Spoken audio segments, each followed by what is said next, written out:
Hi, I'm Dawn, and this is where Shabby meets Bling. Tonight, we will be going a little bit rustic. You are watching Rustic Wednesday, but on Saturday, this is the Christmas Winter edition, and I would like to thank my co-host Shelly from Repurposed My Way for joining me. You're going to find the link to her channel as well as this playlist in my description box below. Okay, I'm not making dinner. I rated the recycle bin for these cans. I am going to be making some rustic cowbells, rustic Christmas cowbells with these cans. And first thing I need to do is get rid of all the labels and clean them up because they're kind of a mess. All that sticky goo from holding that label on.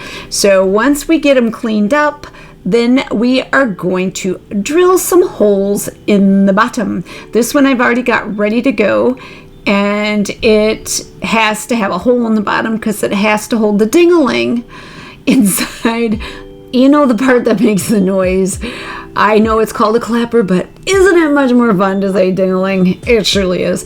So I will be drilling a hole in the bottom of each and every one of my cans. I am making 6 of these Christmas cowbells in all. Just remember, safety first. You are creating metal slivers. Make sure you dispense of them properly so you don't get them in your hands and in your fingers. I know you all know of these cowbells. I know you've seen them. They are really pretty and they are shaped in many different ways, but they all have that curve or dome shape on the top of them. I think they're adorable. So we are going to take our tin can, and by using a styrofoam ball, we are going to create that dome. I am pressing it into the open part of the can, and I am going to cut our little dome. It's the part that's in the side, the can right now, that we're going to use on the top of our little cowbell. I'm just using the rim of the can to cut out my little dome, and it will get glued on top like so. After I cut my first one, I will do the exact same thing, same process with the remaining 5. And I am using the same ball so I don't waste any. I flip that ball that I just cut the first dome out upside down in my second can, and I cut out my second dome, which leaves me with a little styrofoam disc. So, and you know I'll be keeping that for another project down the road. But I finished this one and I finish off my final 4. So in total, I am only using 3 styrofoam balls. And I get 3 discs. Yay, win-win. Here you see the beginnings of our Christmas cowbells.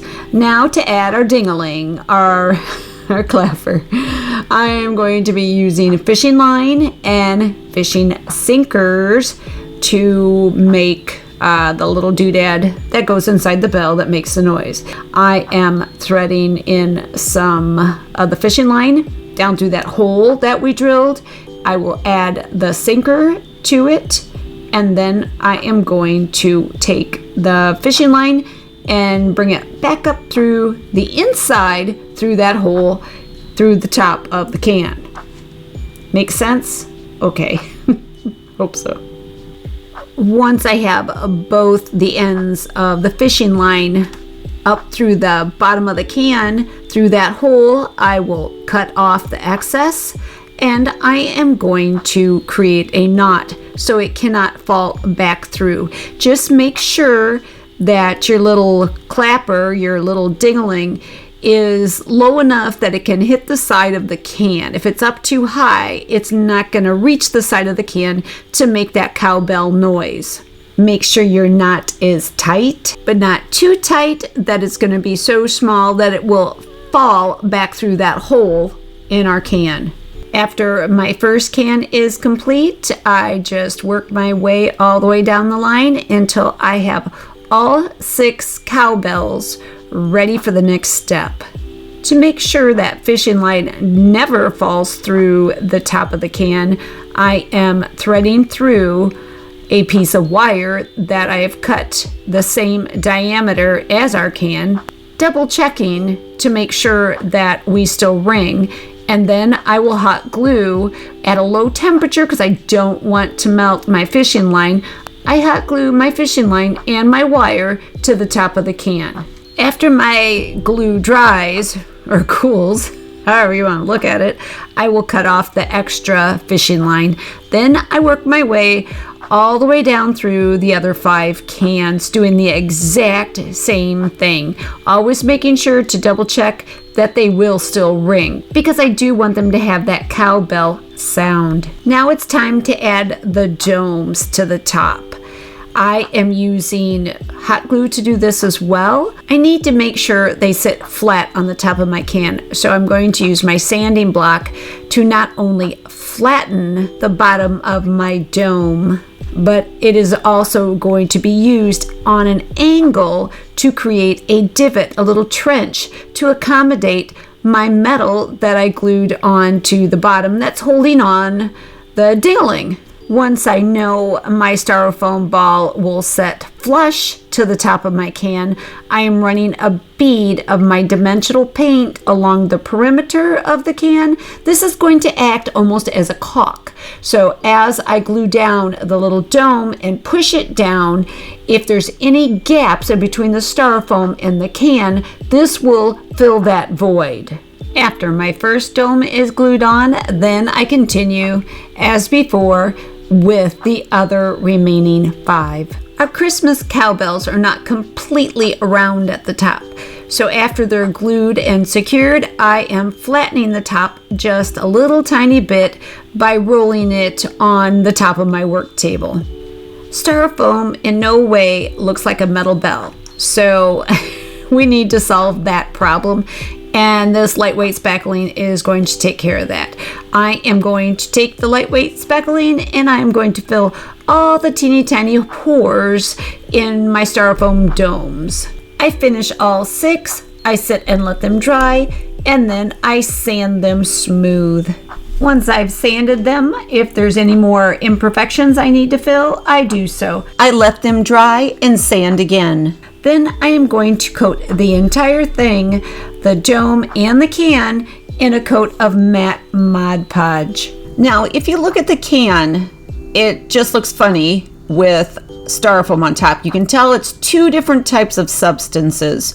So we need to eliminate part of the metal. We need to make it look more like that styrofoam so it's a little bit more cohesive. The ultimate goal is to have the entire thing look like metal. On my first can, I'm playing with design and drawing out the line where I think it should be, sectioning off 4 of those little ribs. I intend to decorate this can on the outside, so I can't have all this ridged area. So my solution for that is to tape off a few of the lines at the top, and I will tape off a few of the lines at the bottom, and I'm going to fill what is in between. I am filling that space I sectioned off with spackling, just a lightweight spackling, and I am using a kitchen spatula to smooth it out into place. Once this one is complete, I will move on as before to the other 5. Now keep in mind, the more spackling you put on, the less cowbell sound you're going to get, because it is going to muffle that sound. So you might want to keep it as thin as you can. And you don't need to do this step at all. You really don't. But if you want to decorate that center part, I highly suggest it. Once our spackling is dry, I am going to sand it. And if you don't let it dry long enough, you're going to want to use a real fine sandpaper. But if you let it dry really well, like overnight, then you're going to use a more dense, a coarser sandpaper. Because I do not want to see any of those lines after I sand it, I'm going to evaluate. And if I need to add more spackling and sit and let it dry, I will. Once I'm through sanding my second coat, I peel off the tape and I see what I've got. I have a few rough edges, which I will clean up, and then we're going to paint. I'm going to paint it. I am going to paint it with this beautiful white. It is called Cottage White, and it is a folk art chalk paint by Plaid. I am painting the entire thing, all of the can, the area we just added and sanded, and the dome, to make sure I have full coverage, I will give it a second coat. Now we give it one last sanding, and this is what is going to make it look like metal, like the whole thing is metal. The more you sand every little area, you're releasing some of that silver that's on our can, and it is getting on our sandpaper. So it's translating onto the white areas, which makes it look like metal as well. And I'm referring to the dome and that center section. It might be hard to see here, but it is coming off that metal, the finish, that gray is coming off onto my sandpaper and is now being applied as I sand to my center section and the dome. Here is a really good look of what I was talking about. You can see that center section, see the gray shining through, see my little dome, you can see the gray now, which there is no gray there. There was no gray. The nice thing about this too is if you take too much off, you just grab your chalk paint and you touch it up. Well, it is not a bell without a little hook of some type at the tippy top. So I am going to use this pallet strapping that I picked up at Restore, Habitat for Humanity Restore. If you've never been to one, you really should check them out. They have some amazing things. I mean, things you would not find in your normal thrift shop. This bale cost me only $8.75. I use my tin snips to cut the pallet strapping, and I am curling it with a pair of pliers that are made for jewelry, and I use these when I make jewelry. And it's coming in handy right now to get a nice clean little spiral. I'm going to make 3 different kinds of little twisties for the top, 2 of each, so that I've got 6 total. I will hot glue them into place on the top of each dome once I get them made. Now the fun part, the really fun part, I get to decorate my little cowbells. I've added all the hangers to the tops, and I am using dimensional paint to create designs on all of them. I am aiming for kind of a Scandinavian look, you know, the way Christmas sweaters would look with the little swirls and all the fun things.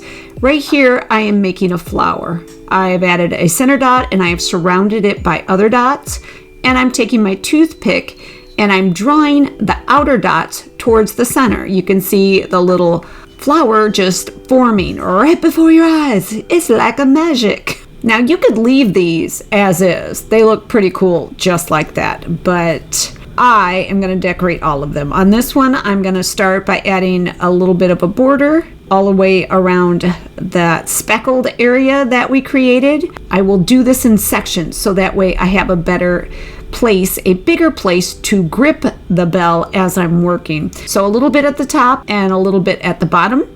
And in the center, I am going to be creating a snowflake. I make 4 dots with the lines coming out of them, 1 at the top, 1 at the bottom, 1 on the left, and 1 on the right. And then I am going to add 2 dots on either side of those 4 dots that I created with the lines. And I'm going to be using the same technique I used on the flower. I will take those outer dots, 1 on either side, and draw them to that center line with my toothpick to create my snowflake. Once completed and dry, I will use chalk paint to touch up and go over all of the shiny dimensional paint, and I will add some string and jute loops to the top so they can be hung. Over the years, these are a few of the embroidery hoops I have purchased. I get them resale. I don't buy them retail. I really like the metal ones, so I'm going to use 1 metal one and 1 wood one, and I am going to make a winter lantern. I am going to use these embroidery hoops, and I am going to use this mesh metal. I believe this metal is meant to be used in gutter guards, but I'm not sure, so if anybody knows, let me know. I'm super curious. All I know is I love the look of it. I also got this thrifting for $2 because I like the detail in the metal. My wood hoops are going to go on the inside, and my metal hoops are going to go on the outside. So the first thing I need to do is cut a length of this mesh metal that will go all the way around. I'm actually going to overlap it. My overlap will be approximately 2 inches. When I get the length I want, I will trim it up with my tin snips. I can always trim it down if it looks like there's too much, but better safe than sorry, cut extra. Since I am putting the wood hoops on the inside, you got to think, I have the big hoop of the wood one and the big hoop of the metal one, and the big hoop of the wood one is the same size, so it needs to be smaller. So I'm using my drill to drill out the little rivets that are holding that screw mechanism on that tightens that hoop. It pops right out. It's amazing. So if you ever have anything like this, get your drill out, get a bit that is the same size as the rivet, and just drill it out, and it pops right out, and you can see that the wood is in perfect shape. Now I need to work those embroidery hoops onto my metal. I am taking the wood one on the bottom off so that I can get, because once again, it's too big. It needs to be cut down, and the bigger one is going to need to be cut down as well. But you need to line up your metal so you can't see any seams.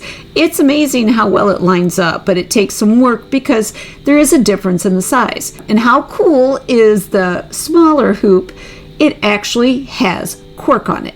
So once I get these on here and get them lined up, I will cut down the embroidery hoops that are wood so they can fit inside each of these hoops. By cutting them bit by bit and adjusting, I get them so they're absolutely perfectly nice and tight inside that mesh metal.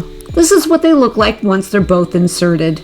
I want to create a bottom for my lantern, and I'm going to use the scrap of Luan to do so. I am going to temporarily take the bottom clamps off, and these are just paper clips. These are those little clamps that you use with your paper, and sometimes on small projects I think these work absolutely perfect. So I am going to use my little lantern itself to create the base. I am tracing the inside of my lantern, and I will also trace the exterior of the lantern, and I will follow the exterior line when I cut it out with my jigsaw. Now I am going to use 3-in-1 glue to glue them in place. My 3-in-1 is going to be put on thick enough that it will penetrate through the mesh onto the metal hoop. There's 3-in-1 only on half of my hoop until I get it worked down into place. Then I add the 3-in-1 onto the second half of my wood hoop. Then it's just a lot of finagling to get it to go right into place. And it is tight, and that's a good thing. Once my top hoop is glued into place, then I glue the bottom one into place. Before I glue the bottom in place, I am going to give it a nice coat of antique wax, the dark brown antique wax. I am also going to use antique wax on the entire lantern, on the wood hoops on the inside, on the metal hoops on the outside, and the metal mesh. Every bit of it is going to get a little bit of this antique brown wax. Once my wax is dry, I will glue that bottom onto the bottom of the lantern using my 3-in-1 glue. I used my pallet strapping once again to create a little handle for my lantern. I cut off a length of it, I bent it a little bit, and then I used my pliers, my needle nose, to bend the ends up. My handle can clip on to the inside of my lantern. That way my handle is not permanent. I have finished all the embellishments on my projects, and now they are ready to be shared with all of you. Remember, we started with inexpensive thrifted embroidery hoops and decorative metal, and it turned into this. I love that cork. That is so cool. I never knew that the embroidery hoops of old had cork around them to hold them in place. How clever. Much better than the little wood ones, but those wood ones came in handy too. There you can see the upper wood one that I cut to fit. I love that spring closure on the metal hoop. What a cool detail. And my seam almost looks like metal lace going down the side. I added a little arrangement on the side on that handle, which is removable. It is removable. You just squeeze a little bit and it comes out. Yet you can pick it up with ease. A little bit of ribbon, some greenery, some berries, and a bell. An old rusty bell that I rusted myself. I'll leave the link in the description box on how I rust many different items in many different ways. This little lantern is so darn versatile. You could put it in the middle of a candle ring or a wreath, elevate it, put candy canes in it, and use it as a little bucket. I made it to coordinate with my other Christmas decor that I've made this year. But can't you see this in many different sizes at an event, a party, a Christmas event, New Year's, anything that is a little bit rustic? Carry it on, take off that bow and the bell and carry it on through spring. You will be seeing this little lantern again, I guarantee. Now we need to check out what happened to the tin cans and these styrofoam balls. Goodbye, tin can. Hello, cowbell. Christmas cowbell. More cowbell, please. And they ring. And they ring. These are the ones that I did a little more shabby rustic. You can see the metal shining through, and I added jute tassels. I used a snowflake design on 2 of these and a Christmas tree design on the 3rd. By simply using white paint and jute, they can go all winter long in your decor. All winter long. Nothing screams Christmas about these. Nothing at all. But when you add candy cane striped string, you get more of a Christmas look. On this set, I did 2 Christmas trees and 1 snowflake. So I have 6 in total, 2 of each of the tops on them, and 3 snowflakes and 3 tree designs. If I remove all of the strings from all 6 and add a coordinating string, they can go in the same decor space. And that's exactly what I'm going to be doing. I will remove the strings, add coordinating ties, and hang them on a great big garland on my fireplace this year. Thanks again to Shelly for joining me in this Christmas winter edition of Rustic Wednesday, but on Saturday. You're going to find the links to her channel and the playlist in my description box below. I hope you enjoyed this video. If you did, give it a like, share it with your family, your friends, and anyone that likes DIYs, thrifting, rustic, primitive, shabby chic, holidays, and holiday and Christmas decor. You can follow me on Instagram, and don't forget to check out my shop on Etsy. Leave me a comment. I would absolutely love to hear from you. Ring the bell for notifications of all my upcoming videos. Don't forget to subscribe. It's a great way to support my channel. But for now, this is Dawn with Shabby Meets Bling. Thank you so much for watching, and I look forward to seeing you next time.